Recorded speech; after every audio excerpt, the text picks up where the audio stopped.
এদিকে অবৈধ নির্বাচন করায় গ্রেফতার হলেন প্রধান নির্বাচন কমিশনার। অবশেষে বাতিল হচ্ছে 12 তারিখের নির্বাচন। আগামী 3 মাসের মধ্যে নতুন নির্বাচনের ঘোষণা। পতনের মুখে বিএনপি সরকার, কপাল খুলে গেল শেখ হাসিনার। এই অস্থিতিশীল পরিস্থিতির পরে এই নির্বাচন বাতিল হওয়ার সম্ভাবনা রয়েছে, এবং নির্বাচন যদি বাতিল হয় তাহলে বাংলাদেশের ইতিহাসে আমরা দেখেছি এরকম 3 মাসের মধ্যে নির্বাচন বাতিল হয়েছে, পুনরায় আবারও সংসদ নির্বাচন হয়েছে। বিএনপি এবং তারেক রহমান তাদের পতন অনিবার্য। এবারের পতনের পর বিএনপি আর কোনোদিন শির দ্বারা উঁচিয়ে দাঁড়াতে পারবে না। বিএনপি মাইনকার চিপায় পড়লে পুলিশ তাদের বাঁচাতে আসবে না, পুলিশ কোনো ফাংশন করবে না। পুলিশ একটা মহেন্দ্রক্ষণের অপেক্ষায় আছে, যে কোনো সময় পুলিশ বিদ্রোহ করলে তাতে আইন শৃঙ্খলা যতটুক টিকে আছে সেইটুক আর অবশিষ্ট থাকবে না। এবার কি প্রধান নির্বাচন কমিশনের এই সংবিধান ভঙ্গের অপরাধে রাষ্ট্রদ্রোহের মামলায় তিনি ফেসে যাচ্ছেন? তার কি ফাঁসি হবে? বর্তমান নির্বাচন কমিশনার সংবিধান এবং আইন লঙ্ঘন করে যে সংস্কার পরিষদের নির্বাচনে যে হ্যাঁ না ভোটের যে নির্বাচনের আয়োজন করেছে, সেই অপরাধে রাষ্ট্রদ্রোহী অভিযোগ এখন তো তার বিরুদ্ধে আনতেই পারে রাষ্ট্র। জাতিসংঘের সেই গোপন চিঠি ফাঁস করে দিল ইউনূস সরকারের অন্ধকার আমলনামা ও তারেক রহমান সরকারের সামনে এক নতুন চ্যালেঞ্জ। এই 2026 সালে যে নির্বাচন হয়েছে সেটা কিন্তু জাতিসংঘ মতে আন্তর্জাতিকভাবে গ্রহণযোগ্য নয়। দর্শক, নতুন একটা নিউজ আপনাকে স্বাগতম। প্রিয় দর্শক, বর্তমানে বাংলাদেশের যে পরিস্থিতি বিরাজ করছে তার আলোকে এখন অনেক বিশ্লেষকগণ বলার চেষ্টা করছেন যে বিএনপি এবং জনাব তারেক রহমানের পতন অনিবার্য। দর্শক, এছাড়াও ত্রয়োদশ জাতীয় সংসদ নির্বাচনটি বাতিল হতে চলেছে এবং সেই নির্বাচনটি বাতিল হওয়ার পর আগামী 3 মাসের মধ্যে আরো একটা নতুন নির্বাচন হতে চলেছে। দর্শক, এমনটাই দাবি করছেন বিভিন্ন বিশ্লেষক। প্রিয় দর্শক, হঠাৎ করে বিশ্লেষকগণ কিভাবে এই কথাটি বলছে তা আজকের এই নিউজটি সম্পূর্ণ দেখলেই জানতে পারবেন। দর্শক মন্ডলী, আপনি কি চান? আপনিও কি তাই চান যেটা বিশ্লেষকরা বলছেন, অর্থাৎ আগামী 3 মাসের মধ্যে আরো একটা নতুন নির্বাচন হোক যেটাতে সকল দল অংশগ্রহণ করতে পারবে? দর্শক, আপনার মতামতটি অবশ্যই কমেন্ট করে জানিয়ে দিন। প্রিয় দর্শক, এছাড়াও ভিডিওর শুরুতেই যে গুরুত্বপূর্ণ ভিডিওর অংশগুলো দেখেছেন তার বিস্তারিত আলোচনা একটু পরেই দেখতে চলেছেন। তো দর্শক, আর দেরি না করে চলুন দেখে আসবো আজকে সেই কাঙ্ক্ষিত ভিডিওগুলো। তবে তার আগে বলবো, যারা প্রতিনিয়ত আপডেট খবর দেখতে চান তাহলে অবশ্যই আমাদের চ্যানেলটি সাবস্ক্রাইব করে পাশে থাকা বেল আইকনটি ক্লিক করে দিন। আর যারা ইতিমধ্যেই চ্যানেলটি সাবস্ক্রাইব করে রেখেছেন তাদেরকে অসংখ্য ধন্যবাদ। তো চলুন দর্শক, ভিডিওটিতে একটি লাইক দিয়ে আমরা ধারাবাহিকভাবে সবগুলো ভিডিওর আলোচনা দেখে আসি। বিএনপি এবং তারেক রহমান তাদের পতন অনিবার্য। এবারের পতনের পর বিএনপি আর কোনোদিন শির দ্বারা উঁচিয়ে দাঁড়াতে পারবে না। দলটি ভেঙে যাবে তাসের ঘরের মতো, একাধিক খণ্ডে বিভক্ত হয়ে যাবে। আগ্নেয়গিরির মুখে দাঁড়িয়ে বর্তমানে বিএনপি। 1/11-তে আপনাদের নিশ্চয় মনে আছে তারেক রহমানের মাজা ভেঙে দিয়েছিল সেনাবাহিনী, কিন্তু এবারের পতনের পর সেই ভাঙা মাজায় প্রথম হাতুড়ি পেটা করবে বাংলাদেশ পুলিশ। 2টা ভিডিও আপনারা দেখেন, এরপর বাকি কথা আমি বলতেছি। 8 বছর আগে মিজেলসে ভ্যাকসিন দেওয়া হয়েছে, এরপর আর ভ্যাকসিন কোনো গভর্নমেন্ট দেয় নাই। সেটা হচ্ছে যে জ্বালানির জন্য, প্রথম কথা, জ্বালানির কোনো সংকট বর্তমানে বাংলাদেশে নেই। আচ্ছা, দ্বিতীয় কথা হচ্ছে এই জ্বালানি বর্তমান সরকারের গান্ডু স্বাস্থ্যমন্ত্রী বলতেছে গত 8 বছর হামের টিকা দেওয়া হয়নি। আপনারা নিশ্চয়ই এই সংবাদগুলো দেখেছেন। বাংলাদেশের বিভিন্ন হাসপাতালে হামে আক্রান্ত হয়ে প্রায় 100 এর মতো শিশু মৃত্যুবরণ করেছে। এর পরবর্তীতে যখন সাংবাদিকরা তাকে প্রশ্ন করেছে, সে বলেছে গত 8 বছর হামের টিকা দেওয়া হয়নি, কিন্তু এটা সম্পূর্ণরূপে একটা মিথ্যাচার। 2024 সালেও শেখ হাসিনা ভ্যাকসিন হিরো উপাধিতে ভূষিত হয়েছিলেন। এটা আমার কথা না, গণমাধ্যমের সংবাদ। আপনারা নিশ্চয়ই স্ক্রিনে দেখতে পাচ্ছেন। নেক্সট যে ভিডিওটা দেখলেন, শ্যামা ওবায়েদ, বিএনপির পররাষ্ট্র প্রতিমন্ত্রী, সে বলতেছে বাংলাদেশে কোনো জ্বালানি সংকট নাই। এটার উত্তর আপনারা দিয়ে দেবেন, আমি আর বেশি কিছু বলছি না। পাশাপাশি স্বাস্থ্যমন্ত্রী আরো বলেছে স্বাস্থ্য খাতের তহবিল শূন্য, তাদের হাতে হাসপাতালের জন্য গজ ব্যান্ডেজ কেনার টাকা পর্যন্ত নাই। গত 18 মাস দেশ চালিয়েছে ইউনূসের স্বাস্থ্য উপদেষ্টা এই অচল জাহানারা কিংবা ইউনূস এই কথা কিন্তু বলে যায়নি যে গজ ব্যান্ডেজের টাকা আমাদের কাছে নাই। তার মানে শেখ হাসিনার স্বাস্থ্য খাতে খরচ করার জন্য প্রয়োজনীয় অর্থ রেখে গিয়েছিলেন, সেই টাকা গত 18 মাস ধরে চুরি করেছে ইউনূস এবং তার লুটেরা বাহিনী। লুটে পুটে চেটে পুটে একদম শূন্য জায়গা রেখে গেছে বিএনপি সরকারের জন্য। বিএনপি এবং তারেক রহমান ঠিক এই সব কারণে ব্যর্থ হবে। একটা বিধ্বস্ত দেশ লুটপাটে সর্বশান্ত করে ফেলেছে, অর্থনৈতিক অবস্থা জঘন্য। এই দেশ ঠিক করতে না পারলে তারেক জিয়ার সমস্ত নিউ বিল্ড ইমেজ একদম ধসে পড়বে। তার অত্যাধুনিক পিআর টিম কতদিন ফেক ইমেজ ক্রিয়েট করে তাকে বাঁচিয়ে রাখতে পারবে সেটা সময় বলবে। মানুষের পেটে ভাত না গেলে, হাসপাতালে গিয়ে ওষুধ না পেলে, খাবার না পেলে, জ্বালানি তেল না পেলে পাগল হয়ে যাবে। তখন পশ্চাৎ দেশ বরাবর লাথি লাথি মেরে ক্ষমতা থেকে নামিয়ে দেবে বাংলাদেশের সাধারণ মানুষ। তারেক রহমান এবার হারে হারে টের পাবে স্বাধীনতা পরবর্তী সময়ে 72 থেকে 75 বঙ্গবন্ধু শেখ মুজিবুর রহমান ঠিক কতটা সংকটে পড়েছিলেন, ঠিক কতগুলা প্রতিবন্ধকতার সামনে তিনি রাষ্ট্র পরিচালনা করেছেন, যেই কারণে তাকে বলা হয় ফেসিস্ট, তাকে বলা হয় তার জন্য দুর্ভিক্ষ হয়েছিল। এখন 2026 সালে অর্থাৎ একবিংশ শতাব্দীতে এসে তারেক রহমান হারে হারে টের পাবে রাষ্ট্র পরিচালনা, ফুকলা রাষ্ট্র পরিচালনা করা ঠিক কতখানি কষ্টের। লাখ লাখ মানুষ বেকার হয়ে গেছে, বানিয়ে গেছে ইউনুস, এদেরকে চাকরি দিতে হবে তারেককে। হাজার হাজার কলকারখানা বন্ধ হয়ে গেছে, সেগুলো চালু করতে হবে। বিদ্যুৎ, জ্বালানি সব খাতে মধ্যস্বত্বভোগীরা মাথা চারা দিয়ে উঠেছে। দেশে যখন ওই ধ্বংসকাল আসে তখনই এই লুটেরাদের আবির্ভাব ঘটে। পাশাপাশি তারেককে হেনস্থা করার জন্য জামাত এনসিপি তো রীতিমতো আছেই। আগে প্রতিদ্বন্দ্বী ছিল বাংলাদেশ আওয়ামী লীগ, আর এখন প্রতিদ্বন্দ্বী জামাত এনসিপি কে কিভাবে তারেক রহমান ম্যানেজ করবে সেটাই এখন দেখার বিষয়। এরা অলরেডি মহা ক্ষমতাশালী, মবের শক্তিতে ক্ষমতাবান, এরা পারে না এমন কোনো কাজ আমি দেখি না, নাই। এর ফলে তারেকের জন্য সামনে কঠিনতম দিন অপেক্ষা করছে। এত কঠিন দিন আসবে তার মা প্রয়াত প্রধানমন্ত্রী বেগম জিয়ার কালেও আসেনি। হামে শত শত বাচ্চা মারা যাচ্ছে। 80 দশকের সময় বাংলাদেশে হামে মৃত্যু প্রায় বন্ধ হয়ে গেছিল, সেই মরণঘাতী হাম ফেরত এসেছে 2026 সালে, যেটা ফেরত এনেছে ইউনুস। হাসপাতালে বাচ্চাদের জন্য বেসিক রোগের টিকা নাই, সাপে কাটার ওষুধ নাই, আইসিইউ গুলা বন্ধ।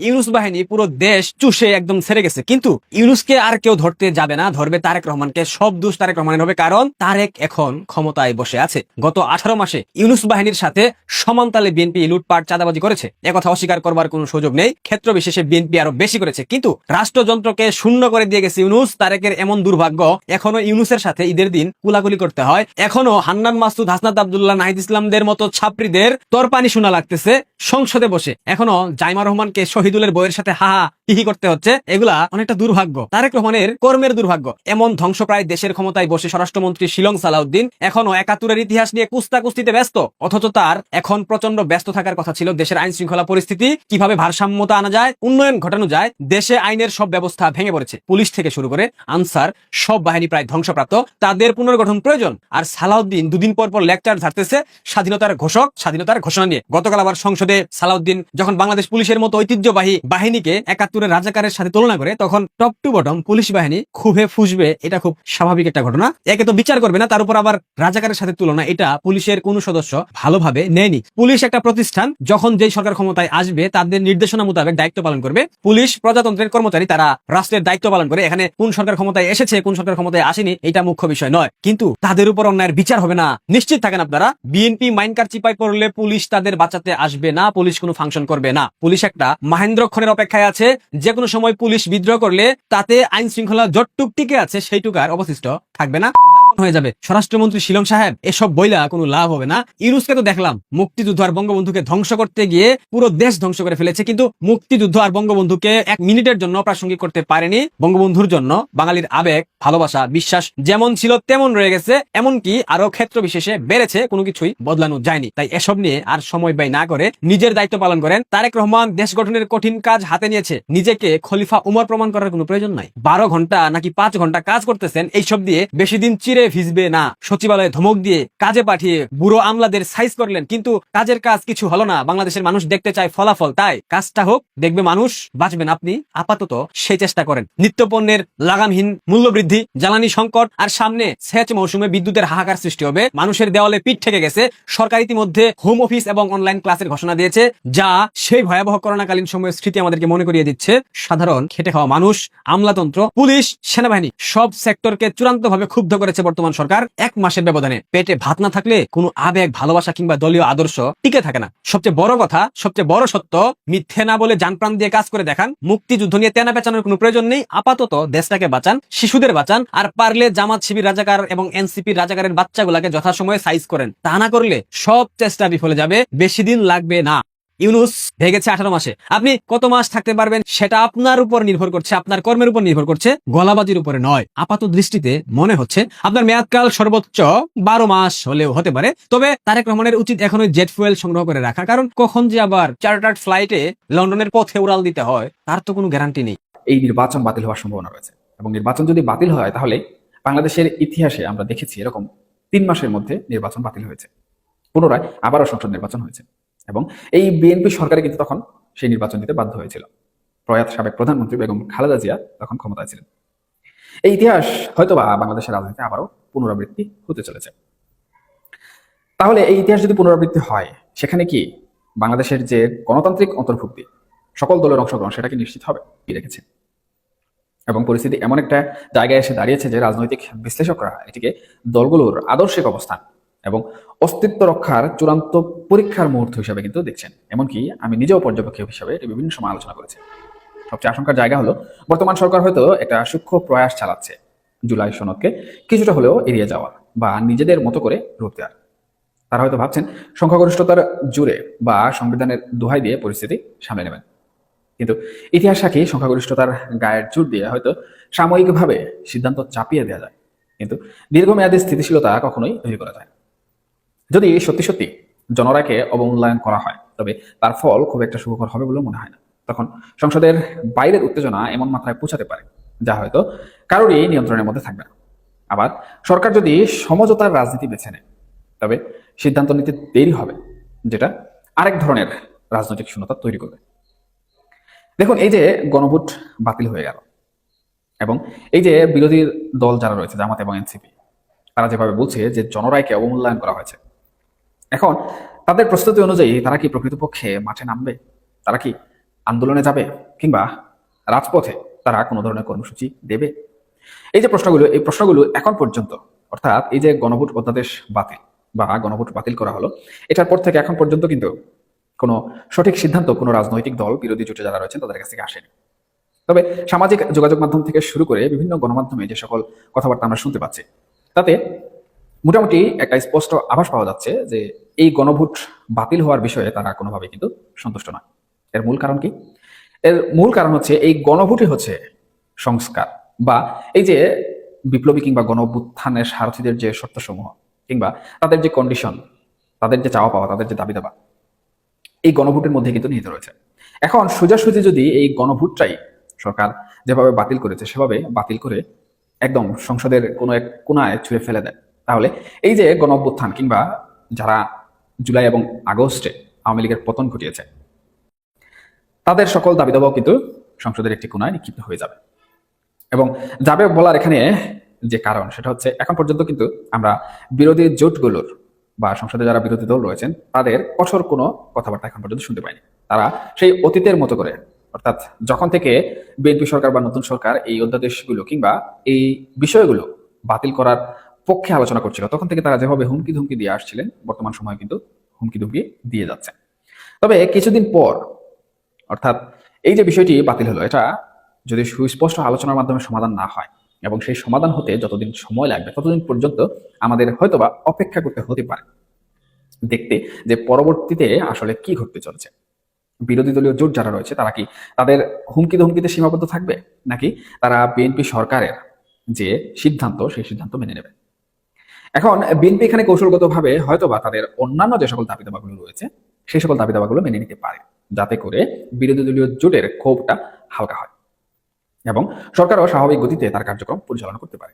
কিন্তু সব থেকে মূল যে বিষয় গণভোট, সেই গণভোট যেভাবে বাতিল হয়ে গেল, এখন বাকি বিষয়গুলো যদি বিএনপি সরকার কোনোভাবে পাত্তা না দেয় বা প্রশ্রয় না দেয়, তাহলে বাংলাদেশ কিন্তু একটি রাজনৈতিক সংকটের দিকে এগিয়ে যাচ্ছে।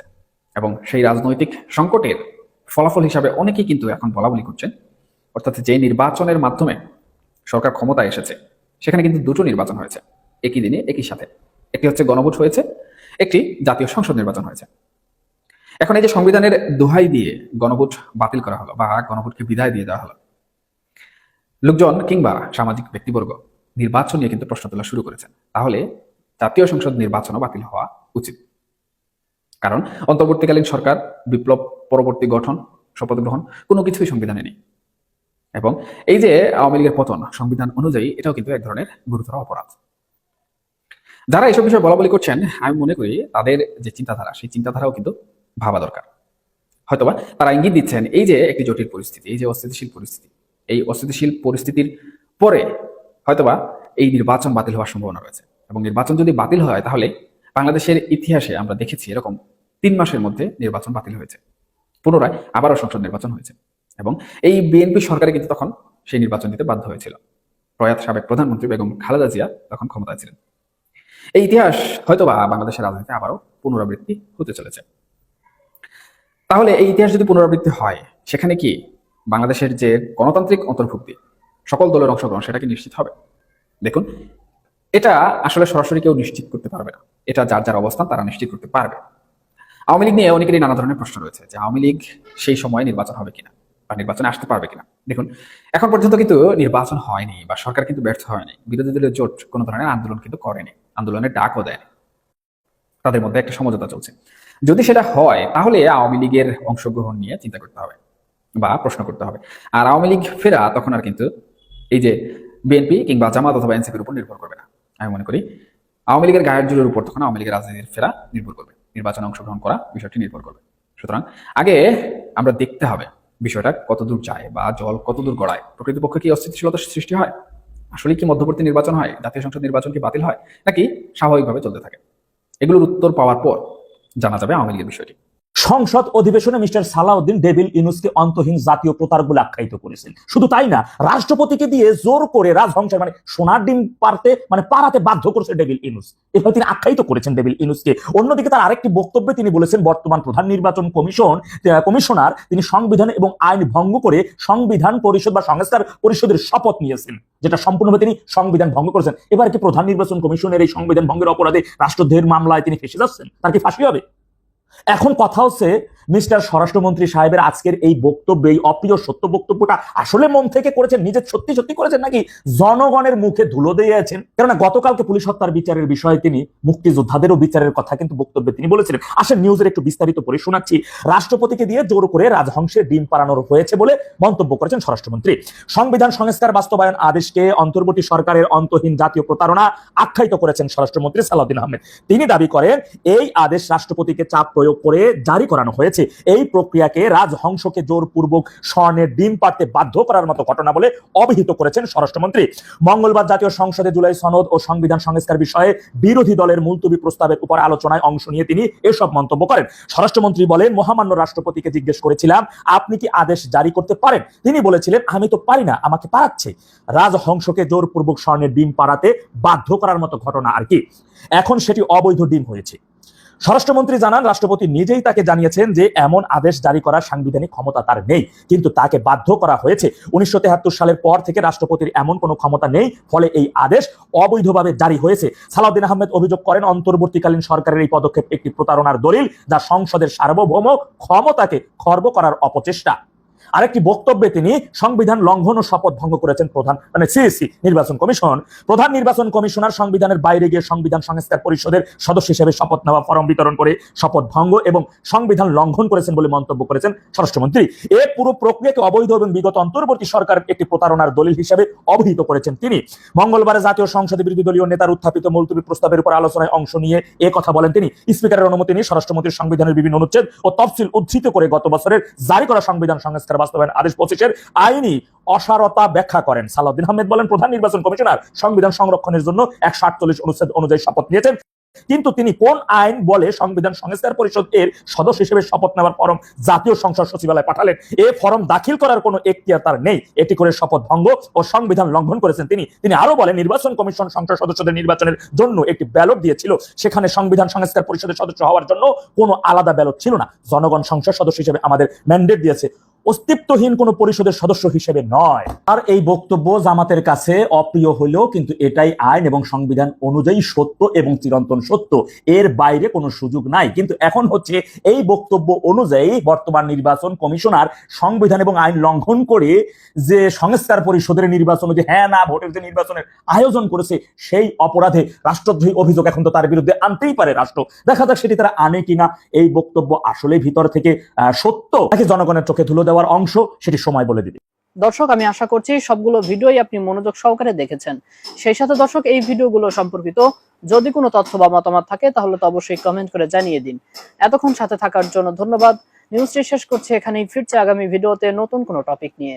আল্লাহ হাফিজ।